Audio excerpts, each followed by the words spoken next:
Buenos días, estimados estudiantes. Un placer para mí dirigirme a ustedes. Mi nombre es José Torres Espinosa, abogado de los tribunales y juzgado de la República del Ecuador. Y el día de hoy, exactamente el lunes 7 de diciembre, a las 11:34 de la mañana, daremos inicio a este segundo módulo penal, en el cual veremos diversos temas relacionados con el Código Orgánico Integral Penal. ¿No? En primer lugar,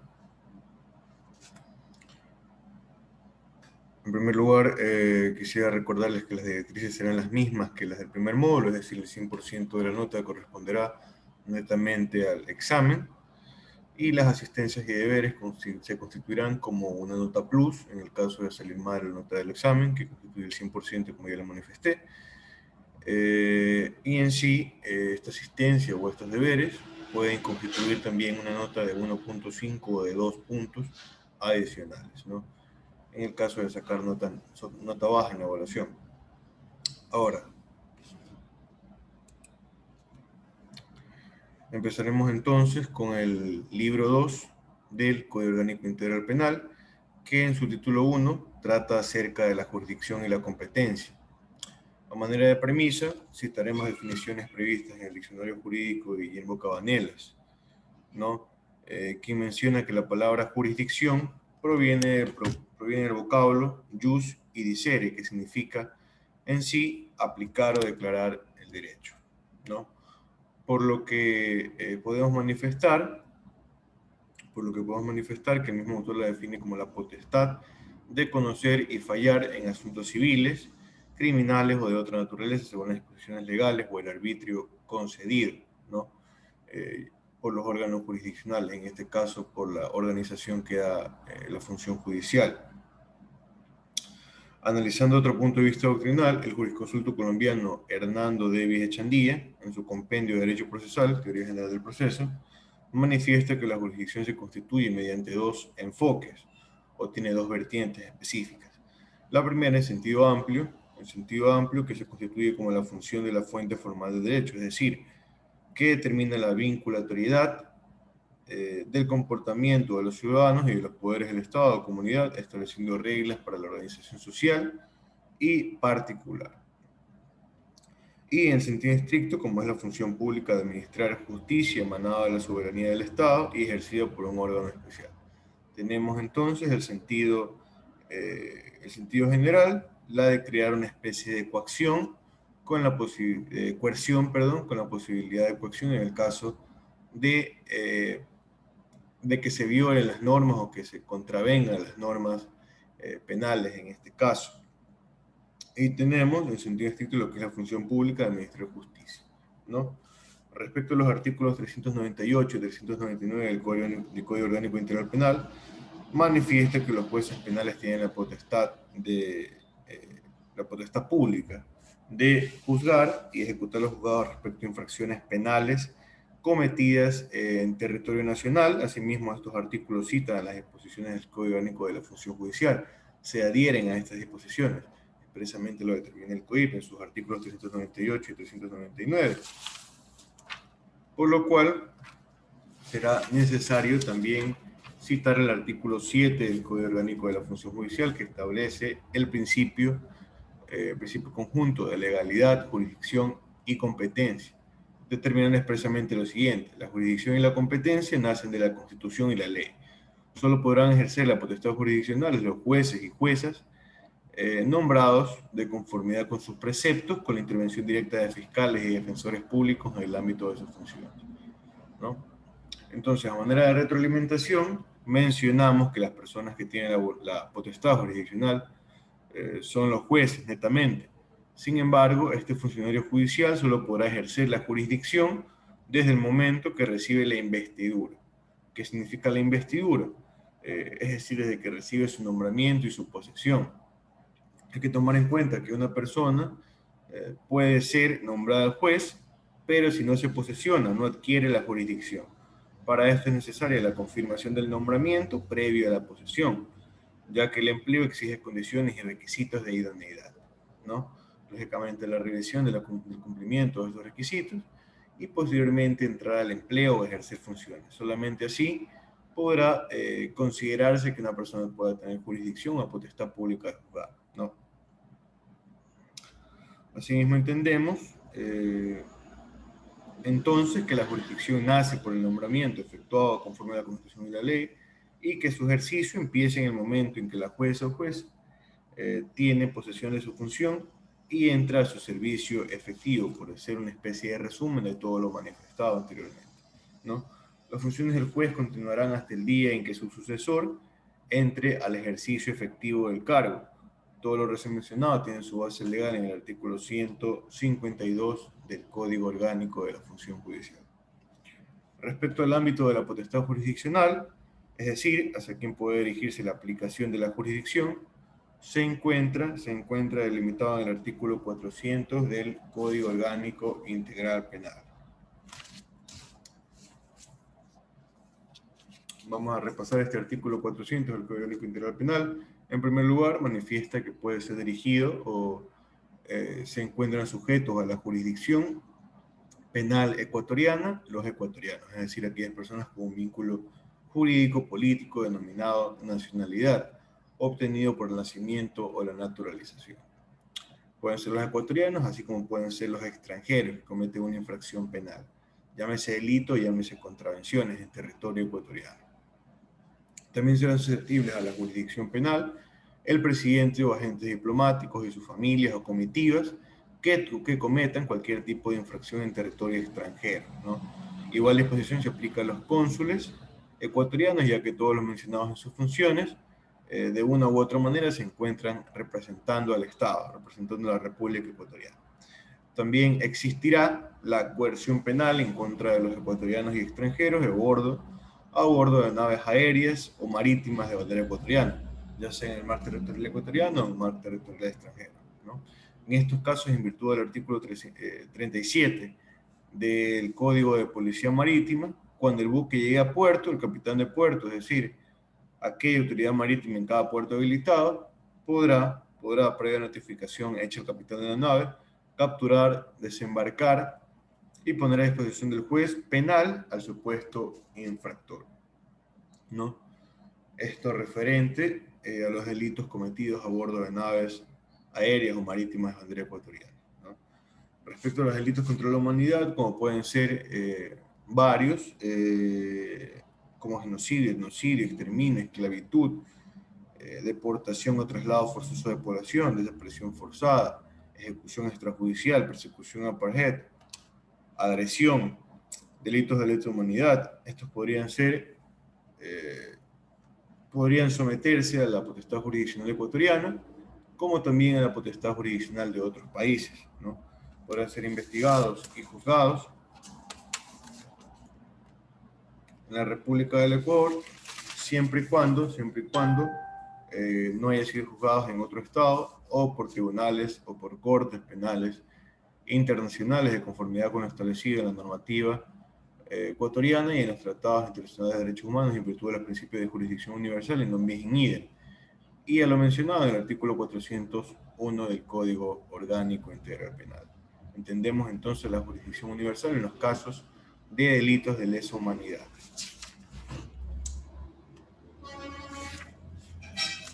Como son los que ya enunciamos anteriormente.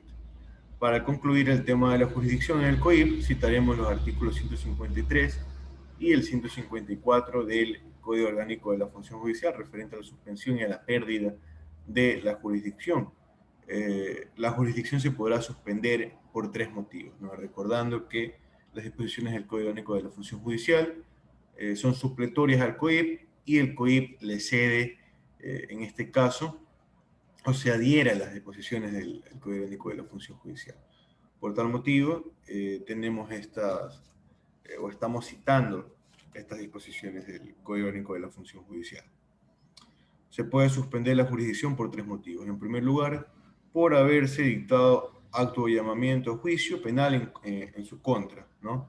Por delito sancionado con pena de privación de libertad hasta que se dicte sentencia ratificatoria de inocencia, en cuyo caso recuperará la jurisdicción o sentencia condenatoria, en cuyo caso definitivamente la habrá perdido. ¿No? Entendemos entonces que esta disposición se presta mucho al chantaje en contra de los jueces, que no pueden ser lógicamente demandados en ningún momento, y que además se vulnera o se intenta vulnerar lo que es el principio de inocencia, ¿no?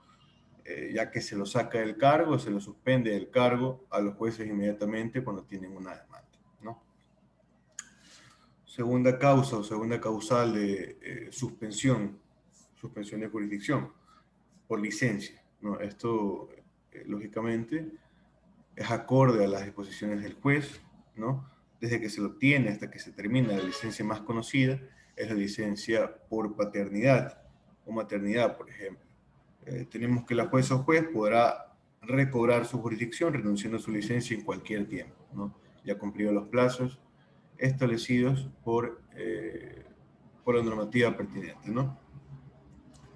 Como tercera causa o causal de suspensión de jurisdicción, tenemos la suspensión de derechos de participación cuando sucede la participación de derechos de participación política, que se suspenderán según el artículo 64 de la Constitución de la República del Ecuador en los casos de interdicción judicial, lógicamente antecedida por un procedimiento sumario respecto a controversias relativas a incapacidades y declaratorias de interdicción, ¿no?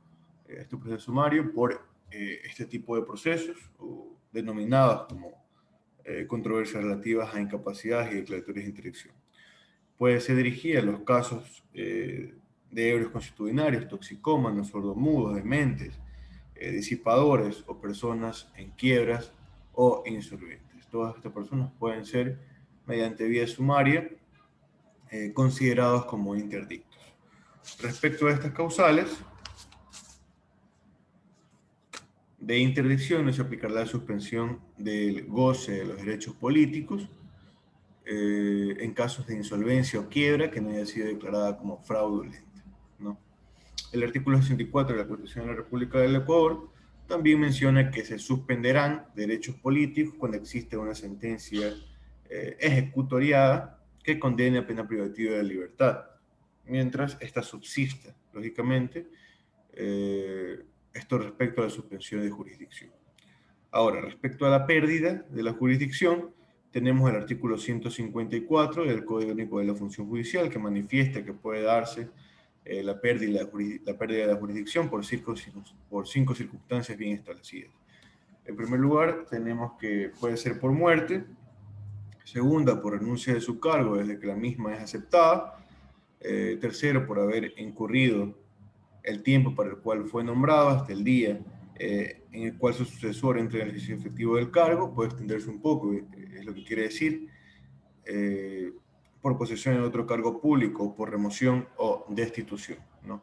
Esta última, remoción o destitución, deberá basarse en las causales establecidas en el artículo 109 del Código Orgánico de la Función Judicial, como pueden ser, por ejemplo, error inexcusable, retener indebidamente documentos, entre otras circunstancias, o mostrar de todas maneras una actitud, ¿no?, que va en contra del principio de independencia y de imparcialidad. Todas las causales se encuentran establecidas en el artículo 109, si no me equivoco son más de 12 causales, ¿no? Ya definida la jurisdicción, sería necesario definir la competencia.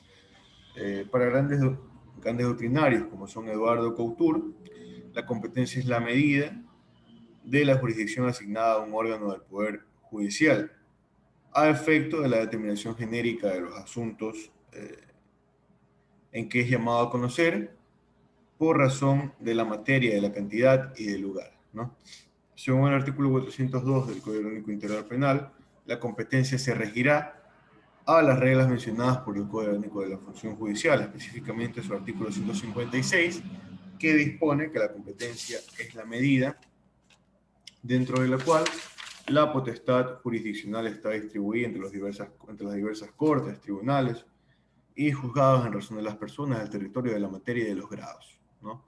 Cuando existe la competencia en razón de las personas, podemos tratar acerca del fuero, ¿no? Existen dos tipos de fuero. En primer lugar, tenemos el fuero funcional común, el correspondiente a los ciudadanos de la sociedad civil que no se encuentra en cargos de elección popular, es decir, cualquier persona. Sin embargo, cuando se encuentra en estos cargos, se aplicará el fuero personal, Este fuero personal comprenderá los actos y hechos de funcionarios ocurridos o realizados durante el desempeño de sus funciones, ¿no? Lógicamente se aplicará el fuero solamente a las funciones o a las actividades o delitos que se hayan concebido mientras estaban en el ejercicio de sus funciones, ¿no? Aun cuando en el momento del proceso haya cesado en sus funciones. El fuero personal se aplicará acorde a la circunscripción territorial para lo cual ha sido elegido el funcionario. De esta manera, los procesos judiciales de alcaldes o asambleístas provinciales, por ejemplo, serán conocidos directamente por la Corte Provincial, mientras que los procesos judiciales de asambleístas nacionales o presidentes serán conocidos por la Corte Nacional de Justicia, por poner dos ejemplos, entre el ámbito provincial y el ámbito nacional, ¿no? La competencia en razón de territorio. Esta competencia es aquella que se da por razones geográficas, lo que hace necesaria la fragmentación de los órganos jurisdiccionales para lograr la eficacia en el aparato judicial. Davis Echandía, asimismo, manifiesta que la competencia en razón del territorio es uno de los límites de la jurisdicción para cada funcionario y, por lo tanto, de su competencia. La competencia en razón de la materia. Tenemos entonces la distribución de órganos competentes, es decir, de distintas ramas, y especialidades del derecho, como puede ser la penal, la civil, entre otras, sin perjuicio de la existencia de jueces multicompetentes, es decir, conocedores de procesos de distintas materias en sectores geográficos con baja población. La competencia en razón del grado se fija, lógicamente, por el nivel jerárquico de la función jurisdiccional, ya que existen juzgados de primera y segunda instancia, y a nivel nacional como la instancia de revisión y casación, ¿no? En virtud de lo mencionado, tenemos las reglas de la competencia penal en el artículo 404 del COIP, que son las siguientes, ¿no? Vamos a proceder a la socialización de cada una de ellas. En primer lugar, tenemos que la competencia corresponderá al juez del lugar en donde se ha cometido la infracción. Generalmente, o por regla general, se tomará en cuenta este primer numeral, ¿no? Cuando la infracción se ha preparado e iniciada en un lugar y consumada en otro, el conocimiento de la causa corresponde a la o el juzgador de este último. Lógicamente, se mantiene, el segundo numeral mantiene la misma aseveración del primero, ¿no? Cuando no es posible determinar el lugar de la comisión de la infracción, será competente el juzgador del lugar en que la persona es aprendida, ¿no? Del lugar, también puede ser el lugar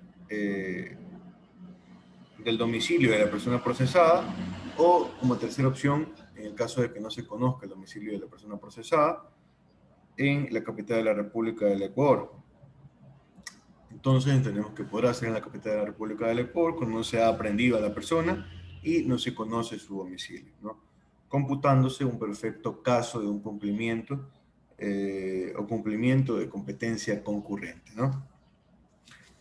Cuarto numeral, cuando no se ha conocido el lugar de la comisión del delito y se ha iniciado un proceso, pero posteriormente se descubre el lugar de la infracción, todo el actuado será remitido al juzgador del lugar descubierto, sin declarar nulo el proceso y sin anular lo actuado hasta ese momento, ¿no? Lógicamente, en virtud del principio de economía procesal. Cuando la infracción se comete en el límite de 2 circunscripciones territoriales, será competente el primer juez que conozca la causa, lógicamente por medio de providencias judiciales.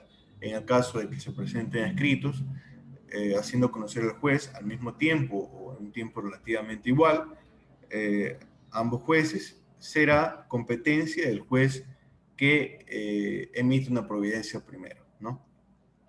Es decir, que pueda abocar conocimiento primero.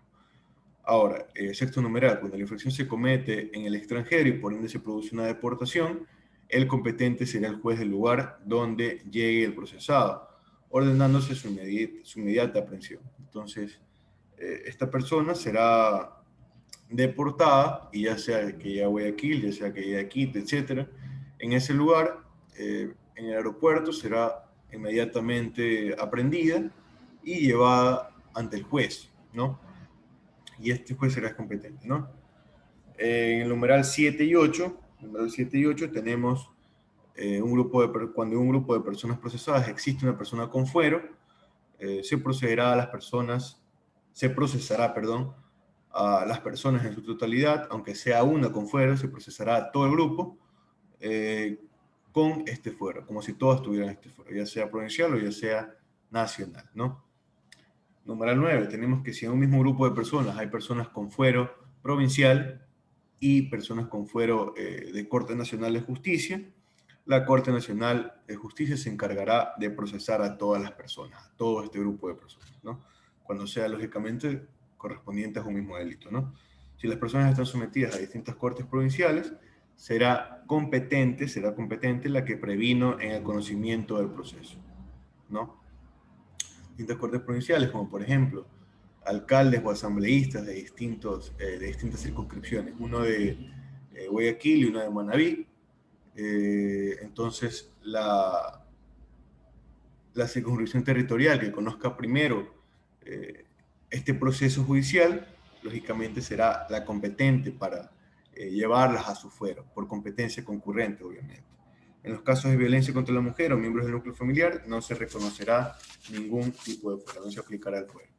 Esto ha sido la clase por el día de hoy, únicamente para adentrarnos en el tema penal. Una clase corta, a causa de que supongo que se encuentran cansados por lo que fue el examen. Asimismo, los felicito por ese examen. Las notas estarán socializándose posterior al 20 de diciembre, a causa de que el 9 recién se acaba el plazo para poder cumplirlo, y lógicamente en el caso de que existan personas que no hayan cumplido con esta disposición de exámenes, se les dará un plazo prudente para poder cumplir y que todos podamos continuar al módulo penal, ¿no? El deber ya se encuentra publicado en su plataforma virtual, en su curso virtual, pueden visualizarlo. Son solo 5 artículos que podrán entregarse hasta el día 9 de diciembre, el día miércoles a las 12 de la noche. Agradezco la atención prestada y quisiera desearles un feliz inicio de semana. Muchas gracias.